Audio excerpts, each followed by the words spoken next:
Hello guys, আমরা আবার আজকে বেরিয়ে গেছি নতুন একটা জায়গার উদ্দেশ্যে। তো তোমরা দেখতে পাচ্ছ আমরা তিন বন্ধু মিলে আবার বেরিয়ে গেছি। এই সামনে যাচ্ছে দীপন আমাদের রাস্তা দেখিয়ে নিয়ে যাচ্ছে। দীপনের চোখে যে চশমাটা দেখতে পাচ্ছ মেলা থেকে নতুন কিনেছে, ঠিক আছে। আর পিছনে আছে অনি। সবাই অনি কি বলবে বলো?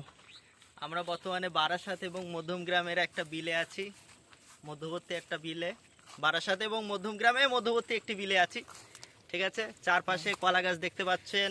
তো তোমার এক্সপিরিয়েন্সটা কি, কেমন লাগছে এখানে এসে? সবাই দেখতে পাচ্ছ চারদিকে কলা গাছ এবং ধান ক্ষেত। ধান প্রায় তোলার সময় হয়ে গেছে, আর কিছুদিন পর ধান তোলা হবে, ধান কাটা হবে। আপাতত আমরা রায়মহল তথা রায় হাভেলির দিকে যাচ্ছি, কিছু ফটোশ্যুট হবে তিন বন্ধুর। ওকে, সো অনিরুদ্ধ বলে দিয়েছে, আমার আর কিছু বলার নেই। ওই প্রায় বলে দিয়েছে আমরা কোথায় যাচ্ছি। তো তোমরা দেখতে থাকো।